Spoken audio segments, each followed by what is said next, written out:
Hi friends, Bharatiya Janata party వరుసగా మూడోసారి కేంద్రంలో జెండా ఎగిరేయబోతోంది. జాతీయ స్థాయిలో భారతీయ జనతా పార్టీ గెలిచి ముచ్చటగా మూడోసారి భారత ప్రధానిగా నరేంద్ర మోదీ గారు ప్రమాణ స్వీకారం చేయబోతూ ఉన్నారు. మరి బీజేపీ గెలవడానికి గల కారణాలేమిటి? దాదాపు 60కి పైగా కారణాలున్నాయి. వాటన్నింటిని మనం ఈ వీడియోలో చర్చించుకునే ప్రయత్నం చేద్దాం. మీరు కూడా కొన్ని కారణాలు కామెంట్ సెక్షన్లో రాయొచ్చు. ఈ వీడియో పూర్తిగా చూడండి, ఇతరులకు కూడా ఈ వీడియో లింక్ ఇస్తారని చెప్పి ఆశిస్తూ ఉన్నాం. మా ఛానల్ నచ్చితే సబ్స్క్రైబ్ అవ్వండి, వీడియో నచ్చితే లైక్ కొట్టండి. ఇక విషయానికి వస్తే భారతీయ జనతా పార్టీ గల కారణాలు, మొట్టమొదటిది నరేంద్ర మోదీ. నరేంద్ర మోదీ మొట్టమొదటి కారణం. మోదీ కరిష్మా, మోదీ మ్యాజిక్, మీరు ఏమన్నా సరే పిలవండి. భారత్ ఫస్ట్ అన్న అప్రోచ్తో నరేంద్ర మోదీ గారు ముందుకు కదిలారు. మోదీ మాకు మొదటి ప్రాధాన్యత అని జనం నరేంద్ర మోదీ గారి వెంట కదిలారు. మోదీ కరిష్మానే ఈ ఎలక్షన్స్ను భారతీయ జనతా పార్టీ గెలిపించడానికి ప్రధానమైన కారణం అని చెప్పక తప్పదు. రెండో కారణం better organisational structure. Bharatiya Janata పార్టీలో ఉన్నటువంటి ఆ ఆర్గనైజేషనల్ స్ట్రక్చర్ చూస్తే ఆశ్చర్యం కలుగుతుంది.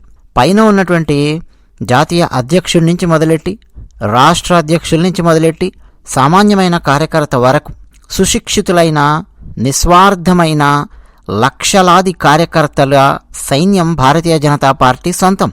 వీరందరూ చేసినటువంటి కృషి, వీరి శ్రమ, వీరి పట్టుదల భారతీయ జనతా పార్టీ గెలుపులో అత్యంత కీలకమైన పాత్ర పోషించాయి. మూడోది హిందూ ఫస్ట్ పాలిటిక్స్. అవును, హిందువులలో పెరిగినటువంటి ఐకమత్యం. ఎందుకంటే గత కొన్ని సంవత్సరాలుగా కాంగ్రెస్ పాలనలో హిందువులను ద్వితీయ శ్రేణి పౌరులుగా చూస్తూ, మెజారిటీ హిందువులను తొక్కేస్తూ, హిందువులను అసలు కనీసం పట్టించుకోకుండా ముస్లిం మైనారిటీలను దువ్వుతూ బతికినటువంటి కాంగ్రెస్ పార్టీ చరిత్ర ప్రజలు గమనిస్తూ వచ్చారు. హిందువులలో ఐకమత్యం పెరిగింది. ఇంకా ఇంకా ఇంకా పెరగాల్సినటువంటి అవసరం ఉంది అన్నది ఈ ఎలక్షన్స్లో కొన్ని నియోజకవర్గాలను చూస్తే మనకు అర్థమవుతోంది. మొత్తానికి హిందూ ఫస్ట్ పాలిటిక్స్ అనేది భారతీయ జనతా పార్టీకి బాగా కలిసి వచ్చింది అని చెప్పక తప్పదు. నాలుగో అంశం సోషల్ మీడియా. అవును, ఒక పక్క భారత ప్రధాని నరేంద్ర మోదీ గారు తుమ్మినా, దగ్గినా, లేచినా, కూర్చున్నా, నడిచినా, పడుకున్నా, మాట్లాడినా, మాట్లాడకపోయినా ఉతికి ఆరేస్తూ, విమర్శిస్తూ, బ్లేమ్ చేస్తూ, ఆయనకు మసిపూస్తూ ఆనందించే main stream media channels, news papers ఒకవైపు ఉన్నాయి. దానికి తోడు రకరకాల యూట్యూబ్ ఛానల్స్లో విదేశాలలో కూర్చొని భారతదేశం మీద, భారత ప్రధాని మీద విషం కక్కే కాక్రోచెస్ ఉన్నాయి. వీటన్నింటి మధ్యలో కొన్ని సోషల్ మీడియా విభాగాలు, కొన్ని యూట్యూబ్ ఛానల్స్, ఫేస్బుక్ కావచ్చు, ఇన్స్టా కావచ్చు, ట్విట్టర్ కావచ్చు, జాతీయవాద భావనతో నడిచినటువంటివి ఉన్నాయి. మళ్ళీ భారత ప్రధానిగా నరేంద్ర మోదీ గారిని చూడాలి అని నిరంతరం కృషి చేసినటువంటి YouTube channels, Facebook pages, Insta pages ఇవన్నీ ఉన్నాయి. నిస్వార్థంగా పనిచేసినటువంటివి ఉన్నాయి. అదిగో అలాంటి వాటి సపోర్ట్ నరేంద్ర మోదీ గారికి బాగా కలిసి వచ్చింది. ఒకవైపు న్యూస్ పేపర్స్, న్యూస్ ఛానల్స్ ఎంత విషం కక్కుతున్నా సరే, సోషల్ మీడియాలో నరేంద్ర మోదీ గారికి రోజు రోజుకు పెరిగినటువంటి మద్దతు విస్తృతంగా జనాలకు చేరింది. అన్నట్టు టీమిక్స్చర్ ఛానల్ కూడా అందులో ఒక భాగమని మీకు చెప్పక తప్పదు. చాలామంది మేమేదో బీజేపీకి పనిచేస్తున్నామని, బీజేపీ ఛానల్ అని అనుకుంటారు. కాదు, ఎవరికి పనిచేయాల్సినటువంటి అవసరం లేదు. నరేంద్ర మోదీ గారి పోకడ, భారతదేశాన్ని తీసుకెళ్తున్న విధానం చూస్తే ఎవరైనా సరే అభిమానులు కాక తప్పదు. ఐదో అంశం అసెంబ్లీ ఎన్నికలకు, పార్లమెంటు ఎన్నికలకు మధ్య ప్రజలు కొట్టొచ్చినట్టు తేడా చూడడం. అదేంటి అంటారా? చాలా చోట్ల అసెంబ్లీ ఎన్నికలలో రకరకాల పార్టీలకు ఆయా రాష్ట్రాలలో ప్రజలు ఓట్లేసినప్పటికీ, లోకల్ పార్టీలకు ఓట్లేసినప్పటికీ, పార్లమెంటు ఎలక్షన్స్ రాగానే డౌటే లేదు ప్రధానమంత్రిగా నరేంద్ర మోదీ గారు ఉండాల్సిందే అని ఓటు వేసినటువంటి వాళ్ళ సంఖ్య పెరిగింది. అంటే వివిధ రాష్ట్రాలలో ఏదో ఒక లోకల్ పార్టీకో ఇంకేదో పార్టీకో ఓటు వేసిన పీఎం అయితే మోడీ కావాలి అంటే కమలం గుర్తు కోటెయ్యాలి అని లోక్సభ ఎన్నికలలో కమలం గుర్తుకు ఖచ్చితంగా ఓటు వేయాలని డిసైడ్ అయినటువంటి ప్రజల శాతం పెరిగింది. అది కూడా భాజపాకు బాగా కలిసి వచ్చింది. ఆరో అంశం అత్యంత కీలకమైనది, అయోధ్య రామ్ మందిర్. 1980ల నుంచి నిప్పు రాజుకున్నట్టు రాజుకుంది ఉద్యమం. 1992 వచ్చేసరికి ఉద్యమం తీవ్ర స్థాయి దాల్చింది. ఇంకక్కడి నుంచి భారతీయ జనతా పార్టీ తమ మేనిఫెస్టోలో పెడుతూ వచ్చారు, అయోధ్యలో రామ్ మందిర్ కట్టి తీరతాం. అయోధ్యలో కాదండోయ్, అయోధ్యలో అక్కడే రామ్ మందిర్ కడతాం. ఎక్కడైతే ఒకప్పుడు రామ్ మందిర్ ఉండేదో మందిర్ వహీ బనాయేంగే. ఇది భాజపా యొక్క నినాదం. ఆ నినాదాన్ని సాకారమయ్యేలా చేసి చూపించింది భారతీయ జనతా పార్టీ. కోర్టు తీర్పు ఎప్పుడైతే వచ్చిందో ఇక ఆలస్యం చేయలేదు. ఓ పక్క కోవిడ్ ఉన్నా సరే భూమి పూజ శంకుస్థాపన చేశారు. ఇంకక్కడి నుంచి మొదలెట్టారు విస్తృతంగా ప్రచండమైన వేగంతో అయోధ్య రామ్ మందిర్ నిర్మాణాన్ని కొనసాగించారు. కావాల్సిన ఇన్ఫ్రాస్ట్రక్చర్, రోడ్డు రవాణా ఏమేం కావాలో మొత్తం కేంద్ర ప్రభుత్వము రాష్ట్ర ప్రభుత్వం అందించాయి. అయోధ్య రామ్ మందిర్ నిర్మాణానికి ప్రతి హిందువు కదిలి వచ్చారు. హిందువులు విరాళాలిచ్చారు. అత్యద్భుతంగా అయోధ్యలో అక్కడే రామ్ మందిర్ నిర్మాణం జరిగింది. ప్రధానమంత్రి నరేంద్ర మోదీ గారి కర కమలముల మీదుగా జనవరి 22, 2024న రామ్ మందిర్ ప్రాణ ప్రతిష్టాపన కార్యక్రమము, శ్రీరాముల వారి దివ్యమైన భవ్యమైన బాలరాముని విగ్రహాన్ని మనందరం టీవీలలో వీక్షించి తన్మయత్వం పొందాము. అంటే దాని వెనక భారతీయ జనతా పార్టీ చేసిన కృషి, పట్టుదల ఎంతో ఉన్నాయి. మోదీ గారు ఉన్న టైంలో ఇది జరిగింది. అనుకున్నది సాధించింది భారతీయ జనతా పార్టీ.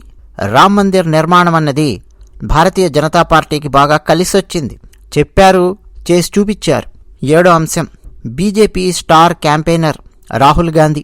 అవును, రాహుల్ గాంధీ లాంటి మహానుభావుడు, మహామేధావి కాంగ్రెస్ పార్టీలో పెద్ద తలకాయగా ఉన్నాడు. భారతీయ జనతా పార్టీకి ఇక ఏ ఢోకా లేదు.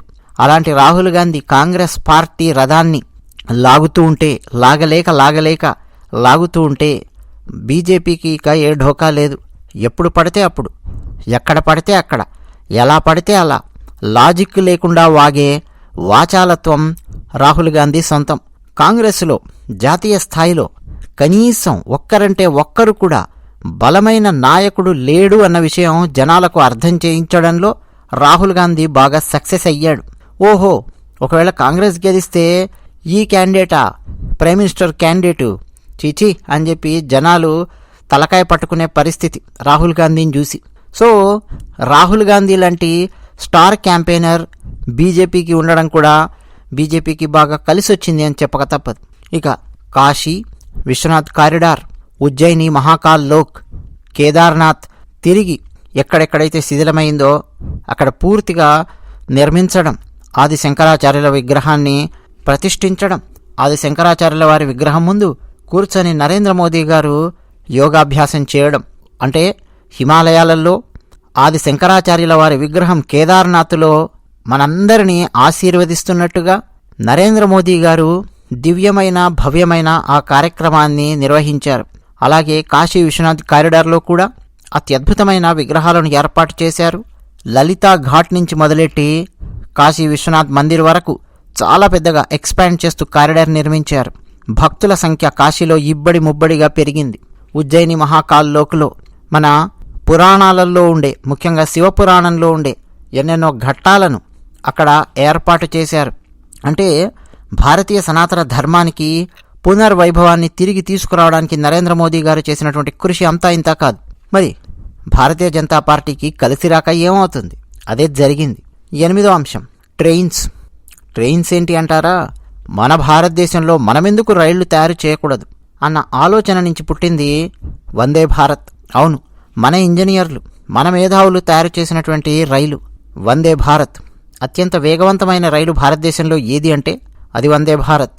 అలాగే నమో భారత్ ట్రైన్స్ కూడా వచ్చాయి. వందే భారత్ సికింద్రాబాద్ నుంచి విశాఖపట్నానికి, సికింద్రాబాద్ నుంచి తిరుపతికి నడపడం జరిగింది. అంటే ఆంధ్రప్రదేశ్, తెలంగాణను కవర్ చేస్తూ కూడా వందే భారత్ రైళ్లు వేశారు. అలాగే భారతదేశంలోని చాలా ప్రాంతాలను కలుపుతూ వందే భారత్ రైళ్లు వేశారు. అయోధ్యలో అయితే ఒకటే రోజు 8 రైళ్లు వచ్చాయి. అంటే 8 రైళ్లు అయోధ్య నుంచి ఒకే రోజు ప్రారంభించారు. అంటే రైళ్ల యొక్క ఆధునీకరణ ఎలా జరిగిందో రైల్వే స్టేషన్స్ యొక్క ఆధునీకరణ కూడా అలాగే జరిగింది. కోట్లాది రూపాయలు వెచ్చించారు రైల్వే స్టేషన్స్ను ఆధునీకరించడానికి. తర్వాతి point, foreign policy centered on nationalist principles అని చెప్పక తప్పదు. అంటే జాతీయవాద భావనల మీద ఫారిన్ పాలసీని నిర్మించుకుంటూ వచ్చారు. ఫారిన్ పాలసీ రాసినప్పుడు అంటే వివిధ దేశాలకు మధ్య సంబంధ బాంధవ్యాలను పునరుద్ధరించినప్పుడు ఆ దేశాలకు ఏం కావాలో అది మాత్రమే కాకుండా భారతదేశం యొక్క ఔన్నత్యాన్ని, భారతదేశం యొక్క జాతీయ భావనలను, ముందు చూపును సమ్మిళితం చేసే విధంగా ఫారిన్ పాలసీని నిర్మించుకుంటూ వచ్చింది నరేంద్ర మోదీ గారి ప్రభుత్వం. అలాగే మన విదేశాంగ శాఖ మంత్రులు కూడా అత్యద్భుతంగా పనిచేశారు. అంతకుముందు సుష్మా స్వరాజ్ గారు కానీ, తర్వాత ఉన్నటువంటి జైశంకర్ గారు కానీ అత్యద్భుతంగా అగ్రెసివ్గా పనిచేశారు. భారతదేశానికి సంబంధించిన మంచి విషయాలను ప్రొజెక్ట్ చేయడం, భారతదేశానికి ఎవరైనా సరే ఎదురు మాట్లాడి పిచ్చి పిచ్చి వేషాలు వేస్తే ఖండించడం, భారతదేశం యొక్క ఔన్నత్యం గురించి చాటి చెప్పడం, ఇవన్నీ కూడా ఫారిన్ పాలసీలో భాగంగా ఉన్నాయి. ఇక ఇంకో రకంగా చెప్పాలంటే తర్వాత point, focused on a largely liberal economic policy that prioritized globalization and economic growth over social welfare. అంటే అంతకుముందు కనుక మీరు ఎప్పుడైనా సరే చూస్తే Congress party politics social welfare దాని మీదే ఉంటాయి, అభివృద్ధిని పక్కకు పెట్టేసేవాళ్ళు. బీజేపీ బ్యాలెన్స్ చేస్తూ వచ్చింది. భారతీయ జనతా పార్టీ ఏం చేసిందంటే ఒక పక్క లిబరల్ ఎకనామిక్ పాలసీ ఉంటే దాంతోపాటు గ్లోబలైజేషన్ను ఒక ప్రయారిటీగా పెట్టుకొని ఎలాగైనా సరే ఎకనామిక్ గ్రోత్ సాధించి తీరాలి. సోషల్ వెల్ఫేర్ ఎంత చేస్తున్నామో అంతకు మించి మనం ఎకనామిక్ గ్రోత్ కనుక సాధించామంటే, ఆర్థికాభివృద్ధి సాధిస్తే ప్రజలు తమకు కావాల్సిందేమిటో తామే కొనుక్కోగలరు, తామే నిర్దేశించుకోగలరు. అంటే ఎంతసేపు ప్రజలను ఏదో ప్రభుత్వం విసిరే డబ్బుల కోసం అడుక్కు తినే విధంగా కాకుండా కాంగ్రెస్ పార్టీ తయారు చేసినట్టు ఎవరికి నిజంగా అవసరమో, ఎవరికి డబ్బులు ఇవ్వాలో, ఎవరికి సోషల్ వెల్ఫేర్ చేయాలో వాళ్ళకు మాత్రమే చేస్తూ ఎకనామిక్ గ్రోత్ కనుక తీసుకొచ్చామంటే ఆటోమేటిక్గా స్వశక్తిని సాధిస్తారు ప్రజలు అన్న కోణంలో బీజేపీ వెళ్ళింది. అది ఇమ్మీడియట్గా అర్థం కాదు, కానీ 10 సంవత్సరాలలో చాలా మార్పులు చేర్పులు సమాజంలో వచ్చాయి. అంటే ప్రతి ఒక్కరూ నేనెందుకు సెల్ఫ్ సఫిషియెంట్, నేనెందుకు సెల్ఫ్ గ్రోత్ అనేది నేనెందుకు తెచ్చుకోకూడదు, నా కాళ్ళ మీద నేనెందుకు నిలబడకూడదు అని ప్రతి ఒక్కరు ఆలోచించే విధంగా భారతీయ జనతా పార్టీ సమాజాన్ని ముందుకు తీసుకెళ్ళింది. నరేంద్ర మోదీ గారికి క్రెడిట్ దక్కి తీరుతుంది. తర్వాత అంశం 33% ఉమెన్ రిజర్వేషన్ పార్లమెంటులో సాధించి తీరారు నరేంద్ర మోదీ గారు. దాని ఇంప్లిమెంటేషన్ నెక్స్ట్ 5 ఏళ్లలో మనం చూడబోతూ ఉన్నాం. కాంగ్రెస్ పార్టీ ఫెయిల్ అయిన దగ్గర బీజేపీ సక్సెస్ అయ్యింది. 12వ పాయింట్, చంద్రయాన్ 3 సక్సెస్ అయినప్పుడు నరేంద్ర మోదీ గారు ఎంత సెలబ్రేట్ చేసుకున్నారో, ఎంత ఆనందించారో. క్రికెట్ వరల్డ్ కప్లో మన భారత జట్టు ఓడిపోయినప్పుడు డ్రెస్సింగ్ రూమ్కు వెళ్ళి ఆటగాళ్లను ఓదార్చారు నరేంద్ర మోదీ గారు. ఒక పెద్ద అన్నయ్యలాగా, ఒక మామయ్యలాగా, ఒక బాబాయిలాగా ఓదార్చారు. అంటే హ్యూమన్ కనెక్ట్ అనేది నరేంద్ర మోదీ గారు తీసుకొస్తారు. చంద్రయాన్ 2 పూర్తిగా విజయవంతం కాని సమయంలో ఎలాగైతే ఓదార్చారో ఇప్పటికీ మనకు గుర్తుండే ఉంటుంది. ఏం పర్వాలేదులే అని. ఆ ఓదార్పు వెనక ఏముందంటే ఒక హ్యూమన్ కనెక్ట్ ఉంది. ఏం పర్వాలేదు, సైన్స్ అన్నాక రకరకాల ఎక్స్పెరిమెంట్స్ ఉంటాయి, పర్వాలేదు. ఒక్కోసారి పూర్తిగా ఫెయిల్ అవుతాం, ఒక్కోసారి కాస్త ఫెయిల్ అవుతాం. ఎక్కడి వరకు అయితే మనం సక్సెస్ అయ్యామో అక్కడి నుంచి మళ్ళీ మొదలెట్టి సక్సెస్ అవుదాం, నేనున్నాను మీకు ఫండ్స్ ఇవ్వడానికి అన్న పాయింట్ ఆ ఓదార్పులో ఉంది. చంద్రయాన్ 2 టైంలో మళ్ళీ నరేంద్ర మోదీ గారు ఫండ్స్ విడుదల చేశారు. చంద్రయాన్ 3 బ్లాక్ బస్టర్ సక్సెస్ అయ్యింది. చంద్రుని యొక్క సౌత్ పోల్లో చంద్రయాన్ 3 వెళ్ళి దిగింది. మొత్తం ప్రపంచంలో భారతదేశమే ఆ ఫీట్ సాధించినటువంటి మొట్టమొదటి దేశం అయ్యింది. సో ఇలా నరేంద్ర మోదీ గారు ఫెయిల్ అయితే వెంటనే నిందించడం, విమర్శించడం ఇవి కాకుండా ఓదార్చడం, అక్కడి నుంచి సక్సెస్ వైపు తీసుకెళ్లడం, ఇది నరేంద్ర మోదీ గారిలో ఉన్నది. ఒక హ్యూమన్ కనెక్ట్ ఉంది, దానికి పడిపోతారండి ఎవరైనా సరే జనం. తర్వాత పాయింట్ అయితే నరేంద్ర మోదీ గారిలో ఈ హ్యూమన్ కనెక్ట్ ఉంది కదా అని చెప్పి ఏమి శుద్ధమొద్దు బొద్ధావతారంలాగా ఏం కూర్చోరు. తీవ్రవాదం పట్ల అంతే కఠినంగా ఉంటారు నరేంద్ర మోదీ గారు. 2019 బాలాకోట్ ఎయిర్ స్ట్రైక్స్ చేయించారు కదా, ఘర్ మే గుస్కే మారెంగే అని చెప్పారు మోదీ గారు. ఈట్కా జవాబ్ పత్తర్ సే దేంగే, ఘర్ మే గుస్కే మారెంగే, ఇది మోదీ గారి నినాదం. సో 2019 బాలాకోట్ ఎయిర్ స్ట్రైక్స్ చేసిన తర్వాత గత 5 సంవత్సరాలలో మళ్ళీ మన దేశంలో ఇంకో పేలుడు ఎక్కడైనా సంభవించిందేమో చూడండి. ఎక్కడైనా బాంబు పేలుళ్ళు సంభవించాయని చెప్పి మనం విన్నామేమో చూడండి, ఎక్కడా లేదు. ఆ స్థాయిలో నరేంద్ర మోదీ గారు పాకిస్తాన్ని భయపెట్టారు, అడుక్కు తినే పరిస్థితికి తీసుకొచ్చారు. తర్వాతి అంశం ఆర్టికల్ 370A రద్దు చేయడం. అత్యంత సాహసోపేతమైన, అత్యంత ధైర్యంతో కూడుకున్నటువంటి నిర్ణయం. చెస్సులో చెక్మేట్ పెడతాం ఫైనల్గా, అలాంటి చెక్మేట్ లాంటిది ఆర్టికల్ 370 రద్దు చేయడం. దెబ్బకు కాశ్మీర్లో రాళ్లు విసరడాలన్నీ ఆగిపోయాయి. కాశ్మీర్లో మొత్తం గ్రౌండ్ లెవెల్ నుంచి చేంజ్ అనేది మొదలయ్యింది. డబ్బులు ఆగిపోయాయి పక్క దేశం నుంచి. డిమానిటైజేషన్ దెబ్బకి డబ్బులు ఆగిపోయాయి. ఆర్టికల్ 370 రద్దు తర్వాత పూర్తిగా భారత ప్రభుత్వం యొక్క కంట్రోల్లోకి వచ్చింది జమ్మూ కాశ్మీర్ ప్రాంతం. సో అక్కడ రిపేర్ చేసే కార్యక్రమం మొదలెట్టారు. గత 70 ఏళ్లలో కాంగ్రెస్ పార్టీ ఎలాగైతే భ్రష్టు పట్టించిందో దాన్ని మొత్తం రిపేర్ చేసే కార్యక్రమాలు చేస్తూ ఉన్నారు జమ్మూ కాశ్మీర్లో. తర్వాత G20 సక్సెస్. G20 సమయంలోనే అండి రష్యా ఉక్రెయిన్ యుద్ధము జరిగింది. రష్యాకు వ్యతిరేకంగా మాట్లాడేవాళ్ళు ఒకవైపు, ఉక్రెయిన్ వైపు మాట్లాడేవాళ్ళు ఒకవైపు, రకరకాల సమస్యలున్నాయి. వాటన్నింటినీ చర్చిస్తూనే ఇది సరైన వేదిక కాదు దాన్ని చర్చించడానికి అని చెప్పి మొత్తానికండి G20ని నరేంద్ర మోదీ గారు సక్సెస్ చేశారు, బ్లాక్ బస్టర్ చేశారు. ఎలాగో తెలుసా, ఆఫ్రికా ఖండంలోని కొన్ని దేశాలను కూడా G20లో కలపడం ద్వారా సక్సెస్ చేశారు. ఈరోజు ఆఫ్రికా ఖండంలోని చాలా దేశాలకు నరేంద్ర మోదీ చాలా పెద్ద హీరో. ఎందుకు పెద్ద హీరో అంటే ఆఫ్రికా ఖండంలోని చాలా దేశాలను అసలు కేర్ కూడా చేయవు పాశ్చాత్య దేశాలు, పశ్చిమ దేశాలు. అలాంటిది ఆఫ్రికా ఖండంలో మరి జనాభా ఉంది కదా, వాళ్ళకు వచ్చే సమస్యలను మనం వినాలి కదా. కాబట్టి ఆఫ్రికా ఖండంలోని కొన్ని దేశాలన్నింటినీ కలిపి ఒక యూనియన్గా చేసి దాన్ని G20లో ఒక భాగం చేద్దాము అని చెప్పి నరేంద్ర మోదీ గారు వాదించి ఆఫ్రికా ఖండంలోని దేశాలను G20లో కలిపారు. That's it. నరేంద్ర మోదీ గారు సాధించినటువంటిది సామాన్యమైన విజయం కాదండి. అట్లా G20ని సక్సెస్ చేశారు.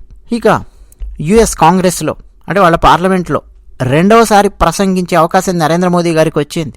అంటే యుఎస్ భారత్ మధ్య సంబంధాలు బలోపేతం చేశారు నరేంద్ర మోదీ గారు. తర్వాత పాయింట్ ఏంటంటే రష్యాతో పాత స్నేహాన్ని ఏం వదులుకోలేదు. రష్యాకు భారతదేశానికి మధ్య పాత స్నేహం, ఎన్నో సంవత్సరాల స్నేహం ఉంది. ఆ స్నేహాన్ని కొనసాగిస్తూనే అమెరికాతో సంబంధ బాంధవ్యాలను బలోపేతం చేయడం మొదలెట్టారు నరేంద్ర మోదీ గారు.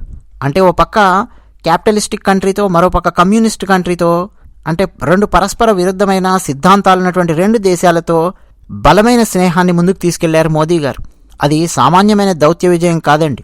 అంతేకాదు రష్యా ఉక్రెయిన్ యుద్ధ సమయం మనం చూసాం. ఆ సంక్షోభ సమయంలో రష్యా నుంచి ఆయిల్ కొన్నారు నరేంద్ర మోదీ గారు. పాశ్చాత్య దేశాలు రష్యా మీద రకరకాల ఆంక్షలు విధించాయి, అయినా సరే ఆయిల్ కొన్నారు. భారత్ మీద ఆంక్షలు పాశ్చాత్య దేశాలు విధించలేనంతటి పరిస్థితిలోకి నరేంద్ర మోదీ గారి దౌత్యం వెళ్ళింది. అంటే ఎంత పెద్ద సక్సెస్ చూడండి. ఇక భారతీయ జనతా పార్టీ అండి, అంతకుముందు మీరు చూస్తే అంటే వాజ్పేయి గారు ఉన్నప్పుడు కానీ అంతకుముందు ఐడియాలజీ కానీ pro business, pro urban party అని చెప్పి పిలిచేవాళ్ళు. ప్రో అర్బన్ పార్టీ అంటే ఎక్కువ టౌన్స్లో, సిటీస్లోనే ఓట్లు పడతాయి బీజేపీకి, గ్రామాల్లో పడవు, ఇలా చూసేవాళ్ళు. అయితే బేస్ని ఎక్స్పాండ్ చేసుకుంటూ వెళ్ళింది భారతీయ జనతా పార్టీ. ఎన్నెన్నో వెల్ఫేర్ స్కీమ్స్ని లాంచ్ చేయడం మొదలెట్టింది బీజేపీ. ప్రో పూర్ పార్టీ అన్న పేరు తెచ్చుకుంది. అనవసరమైన పనికిమాలిన ఉచితాలు ఇవ్వకుండా సరైనటువంటి సంక్షేమాన్ని ఎక్కడ ఎంత చేయాలో ఆ సంక్షేమాన్ని చేయడం మొదలెట్టారు. కొన్ని చోట్ల అవసరమైన చోట్ల డైరెక్ట్ క్యాష్ ట్రాన్స్ఫర్స్ చేశారు. ముఖ్యంగా కోవిడ్ టైంలో ఫ్రీ రేషన్ ఇచ్చారు, అఫోర్డబుల్ గ్యాస్ సిలిండర్స్ ఇచ్చారు. అంటే సెంట్రల్ గవర్నమెంట్ లాంచ్ చేసినటువంటి రకరకాల స్కీమ్స్ అన్నమాట. అలాగే అగ్రికల్చరల్ సెక్టర్కి, వీటన్నింటికి కూడా చేయాల్సినటువంటి సహాయం చేశారు నరేంద్ర మోదీ గారు. ఉదాహరణ చెప్పాలంటే 80 కోట్ల మంది ప్రజలకు ఫ్రీ రేషన్ ఇచ్చారు నరేంద్ర మోదీ గారు. ప్రతి నెల ప్రతి మనిషికి 5 కిలోల బియ్యం. సామాన్యమైనటువంటి సక్సెస్ కాదు. మన దగ్గర అప్పుడెప్పుడో నందమూరి తారక రామారావు గారు 2 రూపాయల కిలో బియ్యం ఇచ్చారని, రాజశేఖర రెడ్డి గారు రూపాయి కిలో బియ్యం ఇచ్చారని రకరకాలు మాట్లాడుకుంటూ ఉంటారు. మోదీ గారండి 80 కోట్ల మందికి, 5 కోట్ల మంది 3 కోట్ల మందికి కాదు, 80 కోట్ల మందికి ప్రతి నెల 5 కిలోల బియ్యాన్ని కంటిన్యూగా ఇస్తూ వస్తున్నారు నరేంద్ర మోదీ గారు. ఇంకా దాన్ని తర్వాత 5 సంవత్సరాలు కూడా ఇవ్వడానికి మళ్ళీ నిర్ణయం తీసుకున్నారు. సామాన్యమైన విషయం కాదు, చాలా పెద్ద సక్సెస్. తర్వాత ఇక కీలకమైనటువంటిది మ్యానుఫ్యాక్చరింగ్ హబ్. మన భారతదేశం అనగానే సాఫ్ట్వేర్ రంగము, సర్వీసెస్ ఇవే గుర్తొస్తాయి. మ్యానుఫ్యాక్చరింగ్ అనగానే ఏ చైనానో, ఏ జర్మనీయో, ఏవో వేరే దేశాలు ఫ్రాన్సో గుర్తొస్తూ ఉంటాయి. కానీ భారతదేశాన్ని ఒక మ్యానుఫ్యాక్చరింగ్ హబ్ లాగా తయారు చేసి సప్లై చైన్ మేనేజ్మెంట్ని వెస్ట్ సైడ్ పుష్ చేయడానికి చాలా చాలా కృషి చేశారు నరేంద్ర మోదీ గారు. ఆఖరకు ఆయుధాలను కూడా భారతదేశంలో తయారు చేయడం మొదలెట్టారు. 300 రకాల ఆయుధాలను భారతదేశం లోపలికి దిగుమతి చేసుకోవడాన్ని ఆపేసి మనమే తయారు చేయడం మొదలెట్టాం, వేరే దేశాలకు ఎగుమతి చేయడం మొదలెట్టాం. ఇది నరేంద్ర మోదీ గారు చేసినటువంటి సక్సెస్ మ్యానుఫ్యాక్చరింగ్ హబ్గా భారతదేశాన్ని నిర్మించడంలో. అలాగే ఆపోజిషన్లో యూనిటీ అనేది లేదు, అంటే విపక్షాల్లో ఐక్యత లేదు. ఇది కూడా భారతీయ జనతా పార్టీకి బాగా కలిసి వచ్చింది. ఎవరు ఏ దిక్కు దూకుతారో తెలియదు. కప్పలన్నింటినీ తీసుకొచ్చి ఒక తక్కెడలో వేస్తే ఎలా ఉంటుందో అలా ఉంది విపక్షాల పరిస్థితి. కప్పలు అంటే తెలుసు కదా, ఫ్రాగ్స్. తక్కెడ అంటే తెలుసు కదా, వేయింగ్ బ్యాలెన్స్ అండి. కూరగాయలు కొనేటప్పుడు తక్కెడ ఉపయోగిస్తాం కదా. కప్పలన్నింటినీ తక్కెడలో పెడితే ఏమవుతుంది? ఓ కప్ప అటు దూకుతుంది, ఓ కప్ప ఇటు దూకుతుంది. మళ్ళీ దాన్ని తీసుకొచ్చి ఇక్కడ వేసేలోపు ఇంకో 2 కప్పలు అటు దూకుతాయి. ఇది విపక్ష పార్టీల యొక్క పరిస్థితి. వాళ్ళ అలయన్స్ ఏందో, వాళ్ళ గోల ఏందో అసలు అర్థమే కాదు. లైక్ మైండెడ్ సెక్యులర్ పార్టీస్ అని చెప్పి చెప్తారు ఓ పక్క, కానీ ఒక రాష్ట్రంలోనేమో తన్నుకు చేస్తారు, జాతీయ స్థాయిలోనేమో కలిసి ఉంటామంటారు. ఏంటి అర్థం కాదు. ఫర్ ఎగ్జాంపుల్, కమ్యూనిస్టులు, తృణమూల్ కాంగ్రెస్, ఈ 2 విపక్ష పార్టీలో ఉన్నాయి. INDI కూటమిలో ఉన్నాయి. కానీ తృణమూల్ కాంగ్రెస్, కమ్యూనిస్టులు వెస్ట్ బెంగాల్లో తన్నుకు చేస్తారు, ఘోరంగా తన్నుకు చేస్తారు. ఒకనొక టైంలో అయితే మమతా బెనర్జీని కింద పడేసి దొర్లించి ఉరికించి కొట్టారు కమ్యూనిస్టులు వెస్ట్ బెంగాల్లో. అలాంటి వాళ్ళతో ఎలా స్నేహం పెట్టుకుంటుందండి మమతా బెనర్జీ? కానీ INDI కూటమిలో మమతా బెనర్జీ, కమ్యూనిస్టులు కలిసి ఉన్నారు. అదొకటి. కేరళ విషయానికి తీసుకోండి. కమ్యూనిస్టులు, కాంగ్రెస్ పార్టీ జాతీయ స్థాయిలో కలిసి ఉంటారు, కేరళలోనేమో ఒకరి మీద ఒకరు పోటీ చేస్తారు. అసలు రాహుల్ గాంధీ పోటీ చేసిందే CPI జాతీయ స్థాయి లీడర్ రాజా గారి భార్య ఆనీ రాజా మీద పోటీ చేస్తాడు రాహుల్ గాంధీ. అలాగే ఆప్ పార్టీ పంజాబ్లో కాంగ్రెస్, ఆప్ తన్నుకు చేస్తాయి. అదే మళ్ళీ ఢిల్లీ దగ్గరకు వచ్చేసరికి మేము కలిసి ఉంటాము, నాటు బ్రదర్స్ అని చెప్పి డ్యాన్స్ చేస్తాయి ఆప్, కాంగ్రెస్. అంటే జనాలకు పిచ్చెక్కిపోయే పరిస్థితి. ఏం విపక్షం రా బాబు అని చెప్పి. అసలు విపక్షాలలో ఐక్యత లేనటువంటి పరిస్థితి. మల్లికార్జున ఖర్గే ఆయన ఐక్యత తీసుకురాలేకపోయాడు. అసలు ఎవరు కూడా ఐక్యత తీసుకురాలేరు. బలహీనమైనటువంటి ఐక్యత విపక్ష పార్టీల మధ్య ఉంది. అది భారతీయ జనతా పార్టీకి బాగా కలిసి వచ్చింది. అలాగే నరేంద్ర మోడీ గారి సుడిగాలి పర్యటన, ఎన్నికల ప్రచార కార్యక్రమాలను సమర్థవంతంగా నిర్వహించడంలో ప్రధానమంత్రి నరేంద్ర మోదీ గారు సాటిలేని ధైర్యాన్ని, సహనాన్ని చూపించారు. ఒక పోరాట యోధుడిలాగా ఎలక్షన్ ప్రచారంలో నరేంద్ర మోదీ గారు రంగంలోకి దిగారు. విస్తృత స్థాయిలో ప్రచారం చేశారు. 73 ఏళ్ల వయస్సులో నరేంద్ర మోదీ గారు ఒక యువకుడిలాగా దూసుకెళ్లారు. ఎంత కష్టం వచ్చినా, ఏం జరిగినా దాన్ని అధిగమించి ముందుకెళ్లారు. సార్వత్రిక ఎన్నికల ప్రచారంలో మోదీ జోరు, హోరు చూడాలంటే డేటా చూస్తే తెలుస్తుంది. సుడిగాలి పర్యటన భారతదేశం మొత్తం. 2019లో నరేంద్ర మోదీ గారు 145 బహిరంగ కార్యక్రమాలు చేస్తే ఇప్పుడు 200 కంటే ఎక్కువ రోడ్డు షోలు, ర్యాలీలకు హాజరయ్యారు 2024లో. 2019 ఎలక్షన్స్లో 68 రోజులు ప్రచారంలో ఉన్న మోడీ ఈసారి 76 రోజులు ప్రచారం చేశారు. అంతేకాదండోయ్, అసలు ఎన్నికలు ప్రారంభం అయ్యాయి అనగానే అప్పటి నుంచి ఇప్పటి వరకు మొత్తం 80 మీడియా ఇంటర్వ్యూస్ నరేంద్ర మోదీ గారు ఇచ్చారు. మన తెలుగు ఛానల్స్కి కూడా ఇచ్చారు. అఫ్కోర్స్ హిందీలో ఇంటర్వ్యూస్ చేశారు, ఇచ్చారు. అంటే ఆన్ అన్ యావరేజ్ ప్రతిరోజు నరేంద్ర మోదీ గారు 3 నుంచి 5 సభల్లో పాల్గొంటూ వచ్చారు. సుడిగాలి పర్యటన అండి.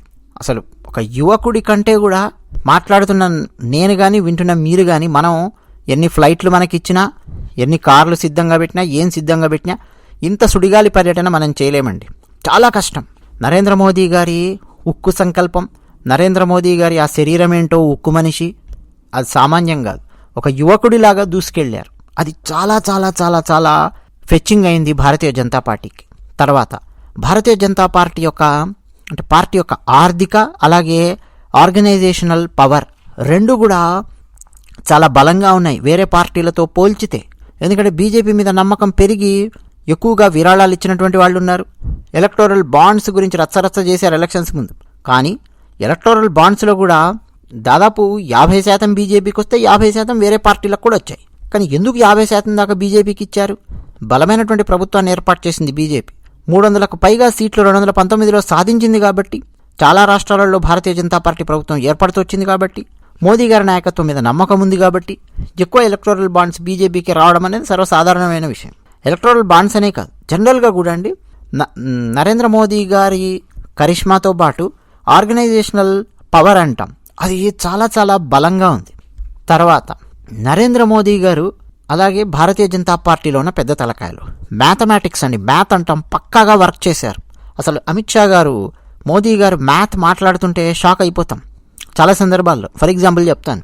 కేజ్రీవాల్ గురించి ఒక జర్నలిస్టు అమిత్ షా గారిని అడిగారు ఎన్నికల ర్యాలీ ఆ టైంలో. అడిగితే అమిత్ షా గారు ఏమన్నారు తెలుసా? కేజ్రీవాల్కి ఎందుక అంత సీన్ ఇస్తారు? 22 స్థానాలలో పోటీ చేస్తున్నారు కేజ్రీవాల్, ఆయన పార్టీ. మొత్తం 543 ఎంపీ సీట్స్లో 22 ఎంపీ సీట్లలో పోటీ చేస్తున్నాడు కేజ్రీవాల్ పార్టీ. భారతీయ జనతా పార్టీ ఎన్నిట్లలో పోటీ చేస్తోంది? అసలు భారతీయ జనతా పార్టీతో నువ్వు కంపేర్ చేయగలవా ఆ పార్టీని? 22 ఎంపీ సీట్లలో పోటీ చేసే కేజ్రీవాల్ను ఏదో ప్రధానమంత్రి రేంజ్లో ప్రొజెక్ట్ చేస్తూ పైకి ఎత్తుతున్నారేంది? మీనింగ్ ఉందా అసలు? ఏమన్నా తీసి పక్కన పెట్టేయండి అన్నాడు అమిత్ షా గారు అన్నారు. అంటే మ్యాథ్ అంత పక్కాగా క్యాలిక్యులేట్ చేస్తున్నారు వాళ్ళు. ఎక్కడ ఎన్ని సీట్లు ఎవరు గెలిచే అవకాశం ఉంది, ఏం జరుగుతుంది అన్నది ఆ క్యాలిక్యులేషన్తో ముందుకు వెళ్ళింది. ఇప్పుడు అంతకుముందు బీజేపీ 2019లో 303 సీట్లు వస్తే ఇప్పుడు 370 సీట్లు టార్గెట్ పెట్టుకుంది. ఓవరాల్ ఎన్డీఏ 400 మార్క్ క్రాస్ అవ్వాలి అని చెప్పి టార్గెట్ పెట్టుకున్నారు. అబ్కీ బార్ 400 పార్ అని చెప్పి ఎలక్షన్స్కి ముందు. టార్గెట్ పెట్టుకోవడంలో తప్పేమనుందా? ఒక టార్గెట్ పెట్టుకుంటేనే కదా దానికి అనుగుణంగా వర్క్ చేస్తారు. ఆ టార్గెట్కు తక్కువ రావచ్చు, ఎక్కువ రావచ్చు అని, కానీ టార్గెట్ అయితే ఉండాలి కదా. పక్కా టార్గెట్ పెట్టుకున్నారు. అంత పెద్ద టార్గెట్ కాంగ్రెస్ పార్టీ ఇవ్వలేకపోయింది. మేము 400 పెట్టుకుంటాం, లేదు మేము 350 సీట్లు మేము టార్గెట్ పెట్టుకున్నాం విపక్షాలన్నీ కలిపి. అటువంటి టార్గెట్, బలమైన టార్గెట్ కనీసం విపక్ష పార్టీలు ఇవ్వలేకపోయాయి. అంటే కాన్ఫిడెన్స్ అన్నమాట.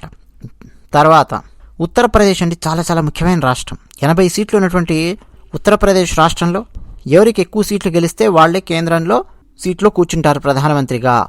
ఆ పార్టీయే కూర్చుంటుంది, ఆ పార్టీయే ప్రభుత్వాన్ని ఫామ్ చేస్తుంది అన్నది లాజిక్. అది ఉత్తరప్రదేశ్ లాంటి ముఖ్యమైనటువంటి రాష్ట్రం. దానికి యోగి ఆదిత్యనాథ్ గారు లాంటి బలమైన నాయకుడు ముఖ్యమంత్రిగా ఉన్నారు. పైగా డబుల్ ఇంజన్ సర్కార్. కేంద్రంలో బీజేపీ, యూపీ రాష్ట్రంలో బీజేపీ. రాష్ట్రంలో బీజేపీ ఉంది కదా అని చెప్పి ఎవరో అల్లాటప్ప వ్యక్తిని కూర్చోబెట్లా. బలమైన యోగి గారు ఉన్నారు. ఒకప్పుడు హయ్యెస్ట్ క్రైమ్ స్టేట్గా ఉన్నటువంటి యూపీ ఇప్పుడు హయ్యెస్ట్ ఇన్ఫ్రాస్ట్రక్చర్ ఉన్నటువంటి స్టేట్గా మారుతోంది. ఆ రోడ్డు రవాణా కానీ, ఇన్ఫ్రాస్ట్రక్చర్ కానీ, బ్రిడ్జెస్ కానీ అదరగొడుతున్నారు ఉత్తరప్రదేశ్ను. సో ఉత్తరప్రదేశ్లో వచ్చినటువంటి ప్రతి ఎంపీ సీట్ కూడా బీజేపీకి ఫెచ్చింగ్ అయింది. నెక్స్ట్ నాయకత్వం అండి. తమిళనాడులో అన్నామలై లాంటి నాయకుడు ఒక వాయిస్ ఇవ్వడానికి, అస్సాంలో హిమంతా బిశ్వా శర్మ లాంటి ఒక నాయకుడు, పైగా అస్సాం ముఖ్యమంత్రి. ఉత్తరప్రదేశ్లో ఇప్పుడే మాట్లాడుకున్నాం యోగి గారు.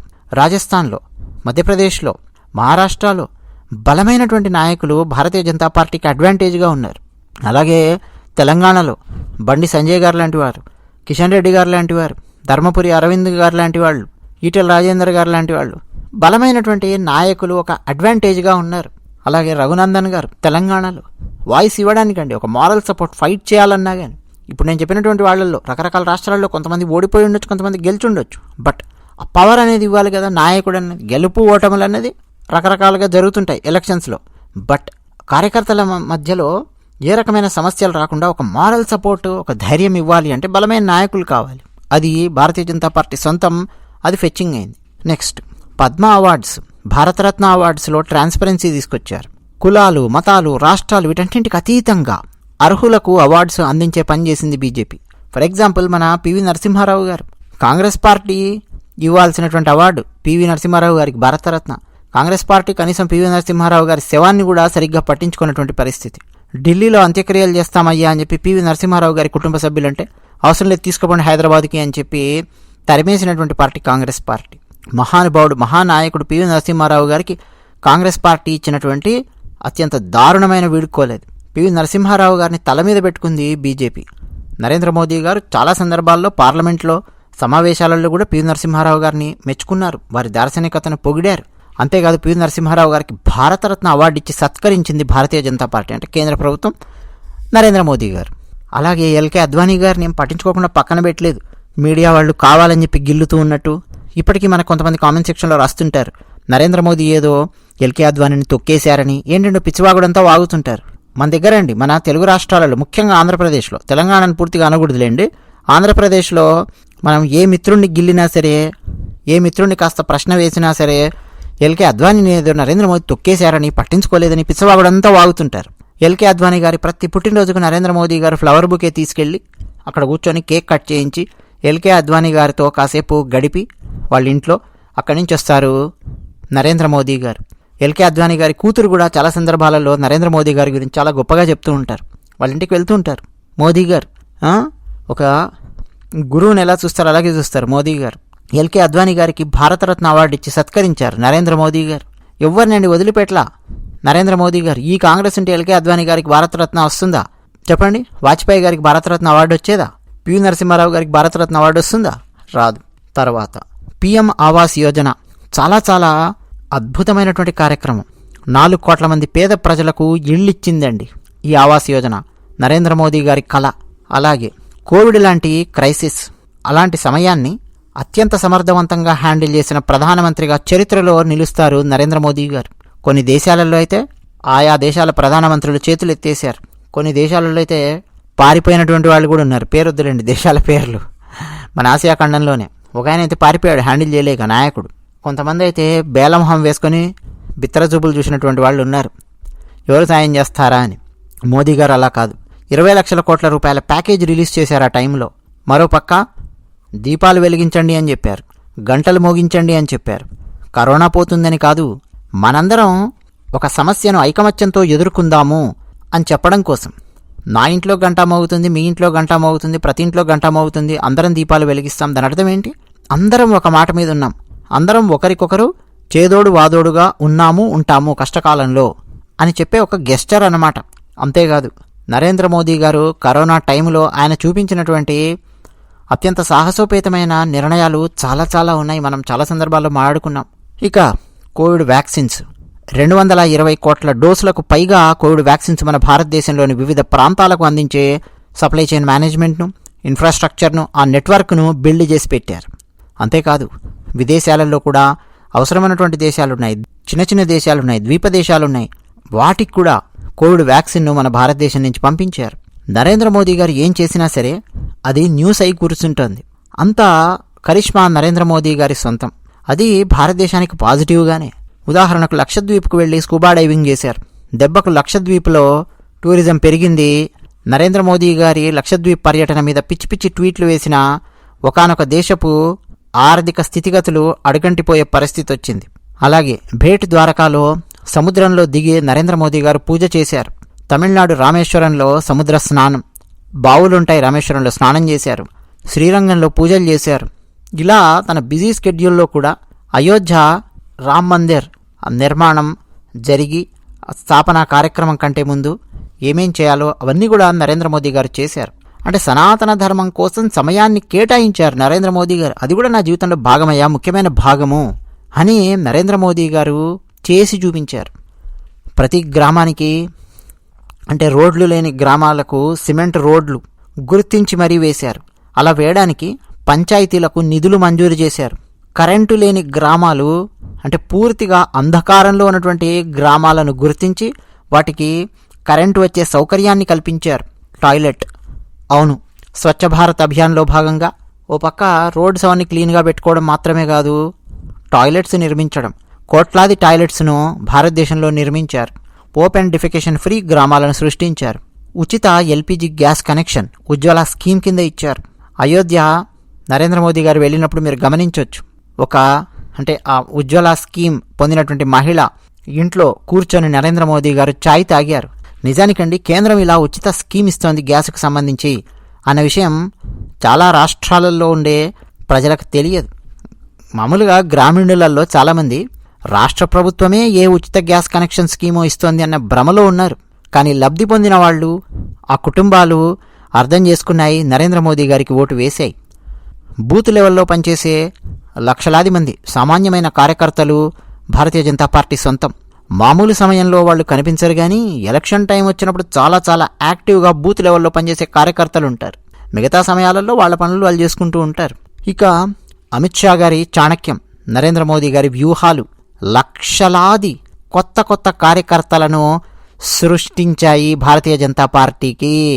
డైరెక్ట్గా బీజేపీలో సభ్యత్వం తీసుకోకపోయినప్పటికీ భారతీయ జనతా పార్టీకి సానుభూతిపరులుగా, భారతీయ జనతా పార్టీ అంటే ఇష్టపడేవాళ్లుగా లక్షలాది కార్యకర్తలు సృష్టించబడ్డారు. దానికి కారణం మోదీ గారి వ్యూహం, అమిత్ షా గారి చాణక్యం. ఇక ముస్లిం మహిళా ఓట్స్ ముఖ్యంగా ఉత్తర భారతదేశంలో విస్తృతంగా పడ్డాయి బీజేపీకి. ఎందుకని? ట్రిపుల్ తలాక్ లాంటి దుష్ట చట్టాన్ని పీకి అవతల బారేసి రద్దు చేసి ముస్లిం మహిళల జీవితాలలో వెలుగు నింపారు మోదీ గారు.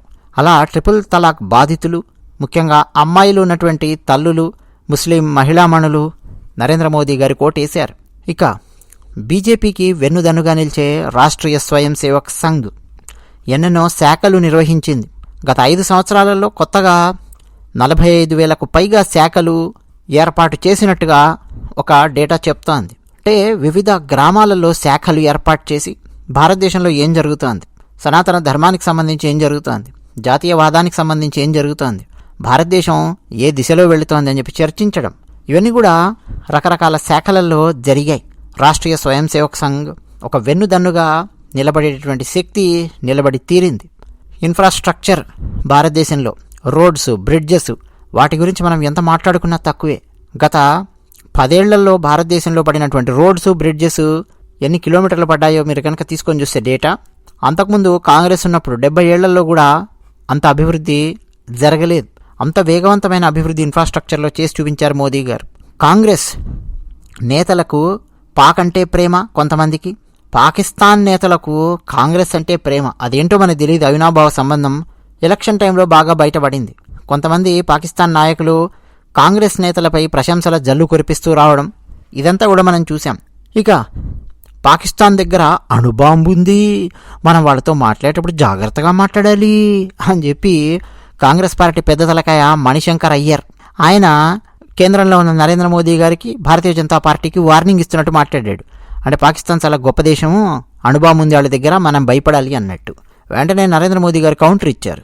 మరి మన దగ్గర ఏముంది నాన్న, ఆడి దగ్గర అణుబాంబు ఉంది, మరి మన దగ్గర ఏముంది, దీపావళి బాంబు ఉందా అని మోదీ గారు కౌంటర్ ఇచ్చారు.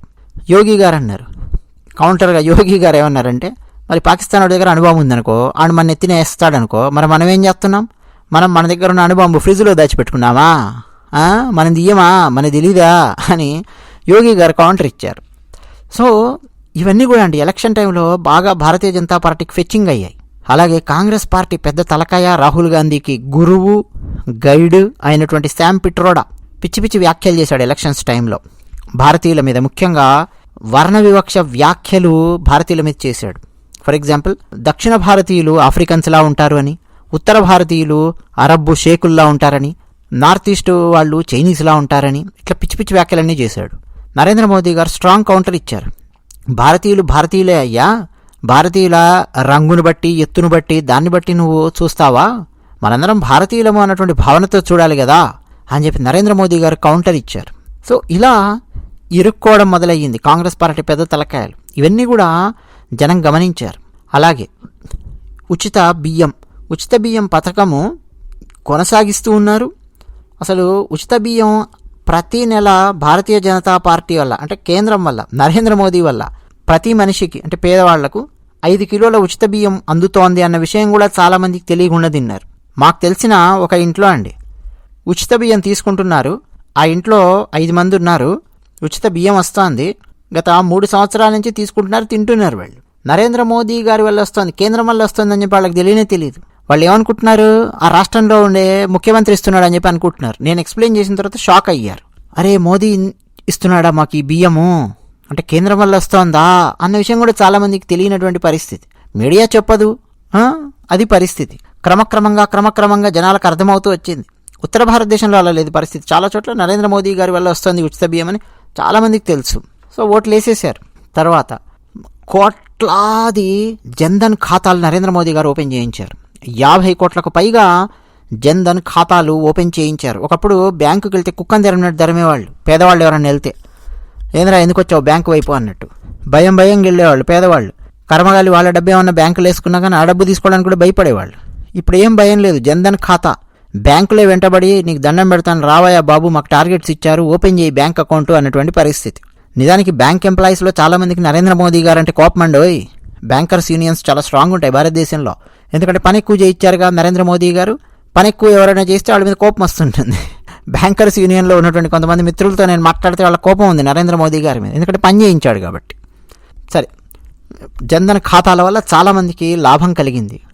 వాళ్ళు ఓట్లేశారు. మన్ కీ బాత్ కార్యక్రమం మధ్యలో ఆపలేదు. నరేంద్ర మోదీ గారు కంటిన్యూ చేశారు. ప్రతి మన్ కీ బాత్ కార్యక్రమంలో భారతదేశంలో ఉన్నటువంటి గొప్ప గొప్ప వాళ్లను మనకు పరిచయం చేశారు. గొప్ప గొప్ప వాళ్ళు అనగానే మనం పుస్తకాలలో చదువుకున్నటువంటి వాళ్ళు, విగ్రహాలలో ఉన్నటువంటి వాళ్ళు మాత్రమే కాదండోయ్. మన చుట్టూ ఎంతోమంది గొప్ప గొప్ప వాళ్ళు ఉన్నారు, మహానుభావులు ఉన్నారు. వాళ్ళందరినీ పరిచయం చేశారు నరేంద్ర మోదీ గారు. బొమ్మలు తయారు చేసుకునే వాళ్ళ నుంచి మొదలెట్టి రకరకాల వ్యసనాల బారిన పడి అక్కడి నుంచి ఫుట్బాల్ ఆటలో మేటిగా మారినటువంటి ఒక గ్రామాన్ని, మధ్యప్రదేశ్, ఇట్లా రకరకాల ప్రాంతాలను, వ్యక్తులను మన్ కీ బాత్ కార్యక్రమంలో మనకు నరేంద్ర మోదీ గారు దగ్గర చేశారు. అలాగే ఫారెక్స్ నిల్వలు భారతదేశంలో ఎప్పుడూ లేనంతగా పెరిగాయి. $600 బిలియన్ పైగా ఫారెక్స్ నిల్వలు మన భారతదేశంలో పెరిగాయి. అంటే ఆర్థికంగా బలోపేతం అయ్యింది. యూపీఐ ట్రాన్సాక్షన్స్ గురించి ఎంత చెప్పినా తక్కువే. డిజిటల్ పేమెంట్స్, గూగుల్ పే ఇష్టం వచ్చినట్టుగా మనం వాడుతున్నాం. ఇప్పుడు రోడ్ల మీద కూరగాయలు కొన్నా, ఏం కొన్నా సరే మనం వాడుతూ ఉన్నాం. అంటే దాని అర్థం ఏమిటి? డిజిటలైజేషన్ ఆ స్థాయిలో పెరిగింది. కారణం ఎవరంటే నరేంద్ర మోదీ గారి ఆలోచన. ఎలాగైనా సరే డిజిటల్ మనీ సృష్టించాలి, డిజిటల్ ఎకానమీ సృష్టించాలి, బ్లాక్ మనీ తగ్గించవచ్చు, ప్రతి పైసాకు లెక్క ఉంటుంది. ఇది నరేంద్ర మోదీ గారి ఆలోచన. ఆ ఆలోచన సక్సెస్ అయ్యింది. నమామి గంగే లాంటి గొప్ప ప్రాజెక్టు నరేంద్ర మోదీ గారు చేపట్టారు. అంటే గంగామాతకు సేవ చేయడం అన్నది నా జీవితంలో దొరికినటువంటి గొప్ప అదృష్టం అని 2014లోనే పార్లమెంట్లో నరేంద్ర మోదీ గారు మాట్లాడారు. వారణాసి గురించి మాట్లాడుతూ గంగానది గురించి కూడా అప్పుడే మాట్లాడారు. ఆ తర్వాత నమామి గంగే ప్రాజెక్టును చాలా చాలా అద్భుతంగా స్వీకరించారు, గంగానదిని క్లీన్ చేయడం గురించి. ఎందుకంటే అండి మన భారతదేశంలో 40% జనాభా గంగానది పరివాహక ప్రాంతంలో ఉంది. ఒక సాంస్కృతిక, ఆధ్యాత్మిక విలువలన్నీ గంగానది ఒడ్డున ఉన్నటువంటి ఎన్నెన్నో గ్రామాలలో మనకు కనిపిస్తాయి. మన మూలాలు, మన పురాణాల మూలాలు ఎన్నో కనిపిస్తాయి. అలాగే స్ట్రీట్ వెండర్స్ అంటే వీధి వ్యాపారులకు ఆత్మనిర్భర్ నిధి కింద, పిఎం స్వనిధి అంటాం, దాని కింద నరేంద్ర మోదీ గారు క్రెడిట్ అసిస్టెన్స్ ఇచ్చారు. దాదాపు 78 లక్షల మంది వీధి వ్యాపారులకు సేవ చేశారు. అలాగే కోవిడ్ టైంలో గాల్వాన్ దగ్గర బార్డర్లో సమస్య వస్తే డైరెక్ట్గా మిలిటరీ దుస్తులు వేసుకొని నరేంద్ర మోదీ గారు లదాఖ్ వెళ్ళి సైనికులతో మాట్లాడి సైనికులను ఉత్తేజపరిచారు, చికిత్స పొందుతున్న సైనికులను పరామర్శించారు. అలాగే ఆట బొమ్మలకు సంబంధించి కూడా నరేంద్ర మోదీ గారు ఎందుకు మనం విదేశీ బొమ్మలు ఉపయోగించుకోవాలి, మన దేశంలో తయారయ్యే బొమ్మలు ఎందుకు ఉపయోగించుకోవద్దు అని మన్ కీ బాత్ కార్యక్రమంలో పదే మాట్లాడి నరేంద్ర మోదీ గారు మన దేశంలో తయారయ్యే ఆట బొమ్మలకు మార్కెటింగ్ ఇచ్చారు. ఆ దెబ్బకు మన భారతదేశం పైనే ఉన్న ఎర్రచొక్కా దేశము కొన్ని వేల కోట్ల డబ్బు కోల్పోయింది ఆట బొమ్మలు అమ్ముకోలేక. సో ఇట్లా చాలామంది మన భారతదేశంలో లాభపడ్డటువంటి వ్యాపారులు ఉన్నారు. వాళ్ళ మీద ఆధారపడ్డ వాళ్ళు నరేంద్ర మోదీ గారికి ఓటు వేయాల్సిందే అని నిర్ణయం తీసుకున్నారు. అది ఈరోజు బీజేపీకి ఫెచ్చింగ్ అయింది. స్వదేశీ వస్తువులు, వోకల్ ఫర్ లోకల్ అని చెప్పి నరేంద్ర మోదీ గారు చాలా సందర్భాలలో వేరే దేశాలకు వెళ్ళినప్పుడు కూడా ఆ ఉపన్యాసాలలో మాట్లాడారు. ముఖ్యంగా మాలాంటి ఎన్ఆర్ఐలతో మాట్లాడేటప్పుడు నరేంద్ర మోదీ గారు, మీరు మన భారతదేశానికి వచ్చి వెళ్ళేటప్పుడు ఏదైనా సరే భారతదేశంలో ఉన్నటువంటి కొన్ని వస్తువులను తీసుకెళ్ళి విదేశాలలో ఉండి మీ మిత్రులకు ఇవ్వండి, అలా మన భారతదేశంలో ఉన్నటువంటి వ్యాపారులు బతికేలాగా మీరు ప్రోత్సహించండి అని చెప్పి నరేంద్ర మోదీ గారు చెప్పారు. సో ఇట్లా అండి చాలా నరేంద్ర మోదీ గారే భారతదేశానికి ఒక పెద్ద మార్కెటింగ్ లాగా తయారైపోయారు. నరేంద్ర మోదీ గారు భారతదేశం గురించే చెప్పడం, భారతదేశానికి లాభాన్ని చేకూర్చే విధంగా రకరకాల చోట్ల మాట్లాడడం, ఇదంతా కూడా అందరు గమనిస్తూ ఉన్నారు. ఓట్లు వేసి తీరారు. అలాగే మన భారతదేశం పైనే ఉన్న ఎర్రచొక్కా దేశము బార్డర్లో మనతో ఒక రిఫ్ట్ లాంటిది తెచ్చుకున్నప్పుడు వెంటనే మన భారతదేశంలో ఉన్నటువంటి వాళ్ళ యాప్స్ మీద ఉక్కుపాదం మోపి తొక్కి నారదీశారు నరేంద్ర మోదీ గారు. అలాగే క్రాప్ ఇన్సూరెన్స్ కింద 4 కోట్ల మంది రైతులకు పిఎం ఫసల్ బీమా యోజన అందించారు. అలాగే డైరెక్ట్ బెనిఫిట్ కింద 12 కోట్ల మందికి per year PM Kisan scheme ఇచ్చారు. 30 కోట్ల మందికి ముద్రా యోజన లోన్స్ ఇచ్చారు. అందులో మహిళా వ్యాపారులు కూడా ఉన్నారు. అలాగే ఫీమేల్ ఎన్రోల్మెంట్ అన్నది గత 10 సంవత్సరాలలో ఎడ్యుకేషన్లో 28% ఎక్కువగా జరిగింది. అంటే అంతకుముందు సంవత్సరాలతో పోలిస్తే గత 10 సంవత్సరాల్లో 28% మామూలుగా బాలబాలికల్లో బాలికలు ఎక్కువగా ఎడ్యుకేషన్లో అంటే రిజిస్టర్ చేసుకున్నారు. ఎక్కువ మంది బేటీ బచావో బేటీ పడావో అని చెప్పి తీసుకొచ్చారు కదా నినాదం. అలా ఎక్కువ మంది అమ్మాయిలు చదువు బాట పట్టారు. ఆయా తల్లిదండ్రులు నరేంద్ర మోదీకి ఓటు వేసినటువంటి పరిస్థితి. అలాగే సిఏఏ గురించి ఎంత చెప్పినా తక్కువే. చాలా సందర్భాల్లో మనం మాట్లాడుకున్నాం. బంగ్లాదేశ్, పాకిస్తాన్, ఆఫ్ఘనిస్తాన్ లాంటి చుట్టుపక్కల ఉన్న దేశాల్లో, ముస్లిం మెజారిటీ ఉన్నటువంటి దేశాల్లో హిందువులు, సిక్కులు, క్రైస్తవులు, జైనులు, బౌద్ధులు, పార్సీలు వీళ్ళందరూ మతపరమైన వివక్ష ఎదుర్కొని మన భారతదేశానికి వచ్చినటువంటి వాళ్ళు ఉన్నారు.